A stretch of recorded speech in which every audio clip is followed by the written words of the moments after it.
মিশর থেকে ভাড়ায় আনা দুটি উড়োজাহাজের কারণে বিমানের ৩০০ কোটি টাকা লোকসান হয়েছে। বেসামরিক বিমান পরিবহন মন্ত্রণালয় সম্পর্কিত সংসদীয় স্থায়ী কমিটির তদন্ত প্রতিবেদনে বলা হয়েছে, অনিয়ম ও দুর্নীতি করে বিমান দুটি লিজ নেওয়ার সিদ্ধান্ত ছিল আত্মঘাতী। লিজ প্রক্রিয়ার সাথে সংশ্লিষ্টদের অনিয়ম দুর্নীতির তদন্ত করে দায়ীদের বিরুদ্ধে আইনি ব্যবস্থা নিতে মন্ত্রণালয়কে তাগিদও দিয়েছে সংসদীয় স্থায়ী কমিটি। আরও জানাচ্ছেন রীতা নাহার। বিমান বাংলাদেশ এয়ারলাইন্সের বহরে থাকা ১৩টি উড়োজাহাজের মধ্যে ৭টি লিজে আনা। এগুলোর মধ্যে ২০১৪ সালে ৫ বছরের লিজে ইজিপ্ট এয়ার থেকে আনা হয়েছে 777-200 ইয়ার মডেলের দুটো উড়োজাহাজ। একটি আসে ওই বছরের মার্চে, অন্যটি তার ২ মাস পরই মে মাসে।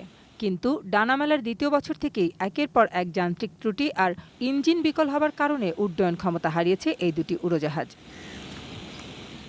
বেসামরিক বিমান পরিবহন মন্ত্রণালয় সংক্রান্ত স্থায়ী কমিটির এই সংক্রান্ত প্রতিবেদনে বলা হয়েছে, অচল হয়ে পড়া এসব উড়োজাহাজের কারণে বিমানকে প্রতি মাসে গুনতে হচ্ছে ৫ কোটি টাকা, আর ইঞ্জিন ভাড়া হিসেবে দিতে হচ্ছে আরও ১২,৮০,০০০ টাকা।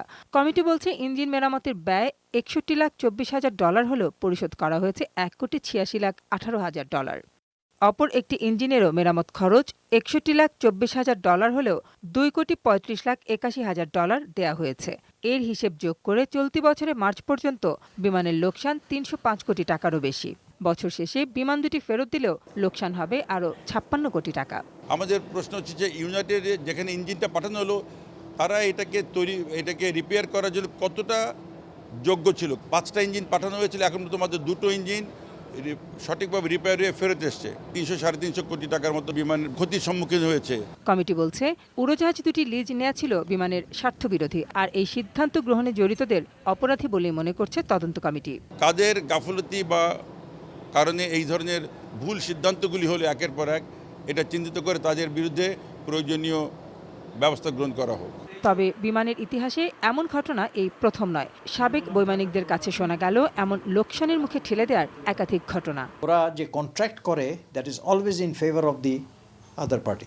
যে কন্ট্রাক্ট করছে সে কিছু পয়সা পায়, যারা এই ডিলটা করছে তারা কিছু পয়সা পায়।